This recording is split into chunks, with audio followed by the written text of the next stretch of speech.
am back with Daycare Part 2.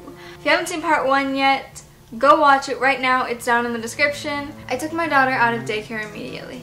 I couldn't allow her to keep going to that daycare until I found out what was going on, and even then, I still doubted I'd ever let her go back. My boss, being a single parent herself, allowed me a week to work from home so I could watch my daughter and find another daycare. She wouldn't stop singing that song though.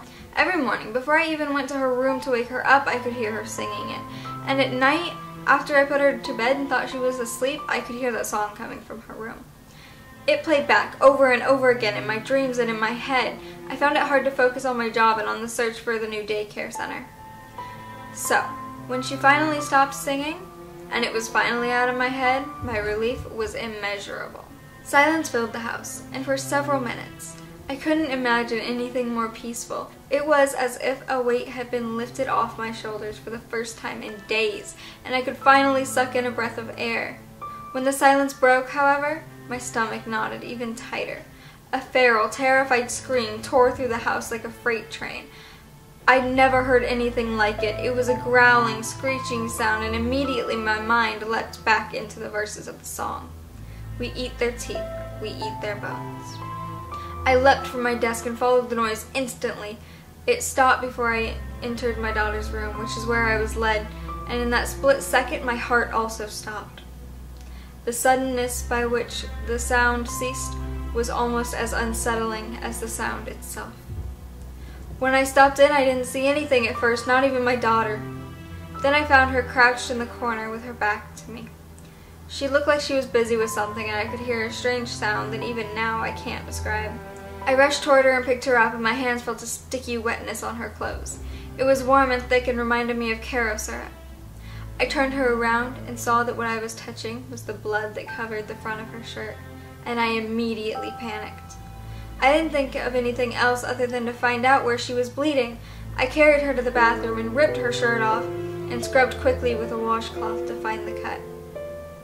I found a few scratches on her arms and scrubbed harder, looking for the source of so much blood, but I found nothing else. In my panic to clean her up, I hadn't noticed until that moment that she wasn't crying or even making a sound at all. I looked up to her face, and aside from the blood that smeared across her chin, she looked completely fine. Her jaw worked up and down, chewing on something, and with shaky fingers, I fished it out of her mouth. It looked like a thin piece of leather. I threw it in the trash and wiped my fingers on my jeans and picked up my daughter to carry her to her bedroom to investigate the origin of the blood. In the corner of her bedroom, where I'd originally seen her crouched, was a dead, bloody tangle of fur and tendons that I immediately recognized as the cat I'd adopted from the shelter only a year ago. It was missing an ear. I screamed at her. I screamed out of fear and anger and panic at my daughter, who just stood there next to me with blood drying on her hands, arms, and face, while her blue eyes stared back at me like blank pools of water. I put her in the bathtub while I cleaned up the mess in her bedroom. I scrubbed with hydrogen peroxide and carpet detergent until my arms were sore. But by the end of it, there was still a small brownish stain that would serve as a reminder of what had happened to my cat. In the bathroom, I heard echoes of my daughter's voice as she sang the song again. I didn't sleep much that night. Whenever I closed my eyes, I saw the corpse of the cat lying in the corner, and my stomach knotted up even tighter. When I did finally fall asleep, it was only for a few hours. I woke at 3 to the muffled voice of my daughter through the wall. She was praying. She said the following prayer 3 times without pause. Now I lay me down to sleep. I pray the Lord my soul to keep, and when I die before I wake, I pray the Lord my soul to take. We'll play and sing among the dead, and he shall feed us blood and bread. I'll do his work until sunrise, and love him forever, the Prince of all lies. When she was done, she said amen, and I heard her crawl back into bed. I got intermittent sleep after that, but not much. Just like the song, that prayer was stuck in my head, and it made me sick. The next morning, I found her sleeping deeply in bed, covered in a pool of her own urine. She hadn't wet the bed at all since I started her in that daycare, and even before that I thought we had overcome that particular hurdle.